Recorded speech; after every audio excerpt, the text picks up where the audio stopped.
Hello and welcome to Math 8, Unit 1A, Lesson 9.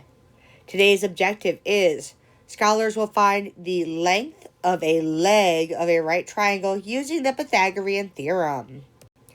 So, remember that we said the Pythagorean theorem tells us that a squared plus b squared equals c squared in a right triangle. So if we know this is a right triangle, I know that this side across from my right angle must be side C.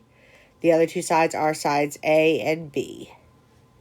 I know a squared plus b squared equals c squared.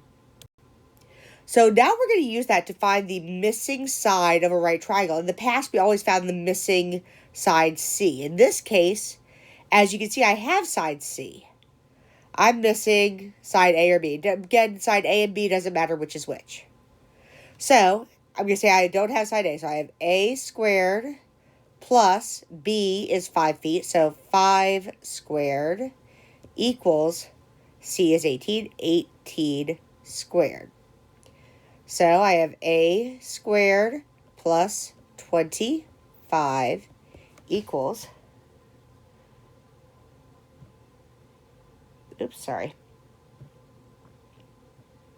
18 squared, which is 324.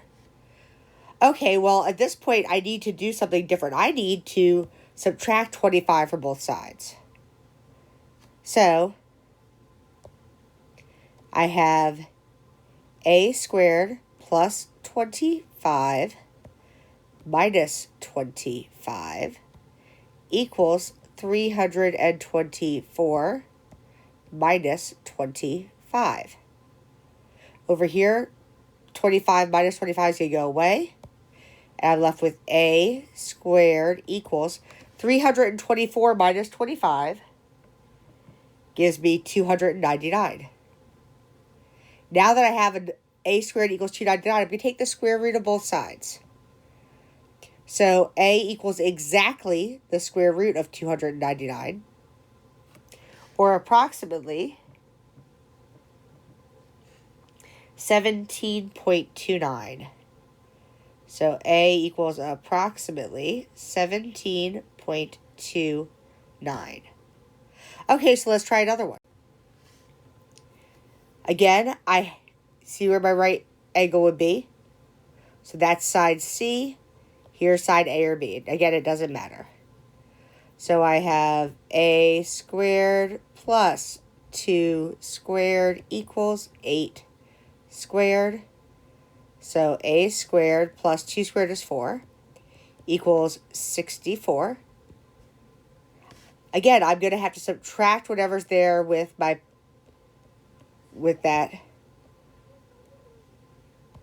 so that I can get the a squared by itself. Oops. So when I combine these, I end up with a squared equals 60. We take the square root of both sides.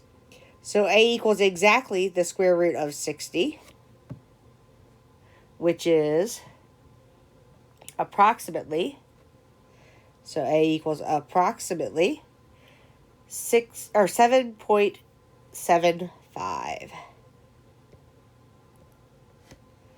Okay, not too bad. Let's try another one. Okay, this one, look at out. It's a little bit wonky, right? Here's my right angle. Here is across the right angle, so this must be side C. The biggest thing you have to do is first figure out which side is side C. Okay, and then this would be side A or B. So again, I have a squared plus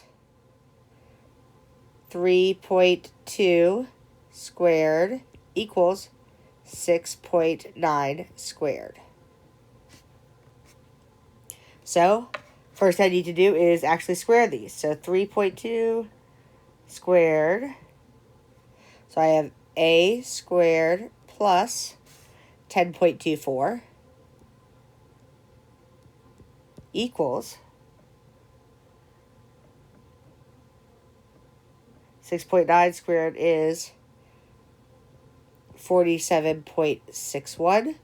Again, I'm going to subtract. So I have a squared plus 10.24 minus 10.24 equals 47.61 minus 10.24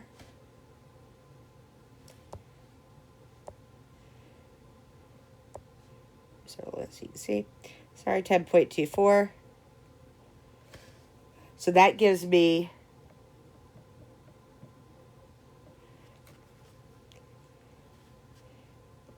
so a squared equals 37.37. So again, we're taking the square root of both sides. So a equals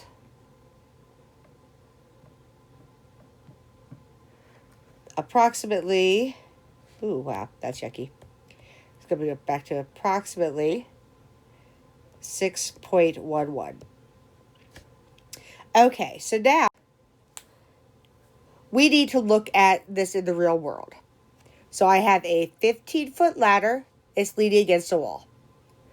The bottom of the ladder is 5 feet from the wall. How high up the wall will the ladder reach? Okay, so first thing I'm going to draw myself a picture because I have a hard time picturing this kind of stuff. So here I have my ladder. Here I have my wall. And here's the ground. Here's my right angle. Okay, so I know the ladder is 15 feet. So I can put 15 over here. The bottom of the ladder is 5 feet from the wall. So that's down here. This is 5 feet. This is my ground. Hopefully that will make sense to you. And I'm trying to figure out how long this side is over here. Again, drawing a picture is an easy way to help you figure out which side you're finding. So, in this case, again, I've got a squared plus b squared equals c squared. I know this is side C. So I have a squared plus 5 squared equals 15 squared. Okay, so I'm just going to square these. I have a squared plus 25 equals 225. I'm going to subtract the 25 from both sides. So I have a squared plus 25 minus 25 equals 225 minus 25. So I end up with a squared equals 200. Take the square root of both sides. So a is exactly the square root of 200.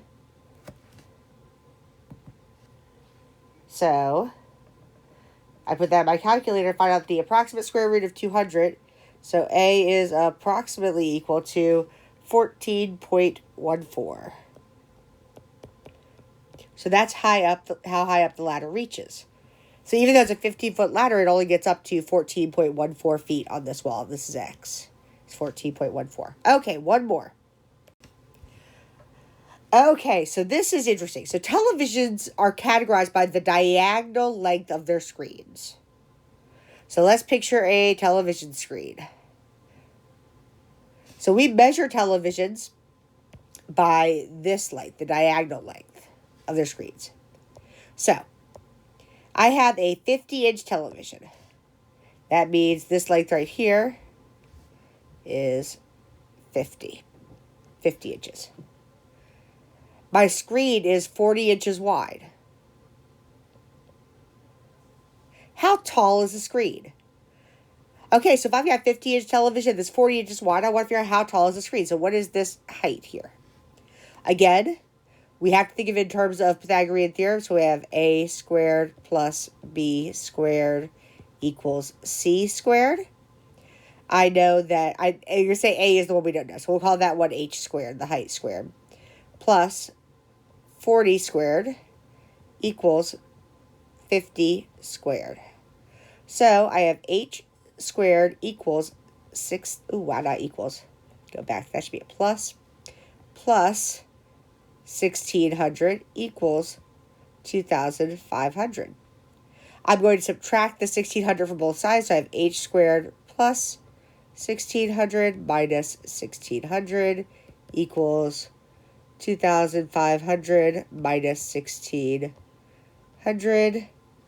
So I end up with h squared equals 900.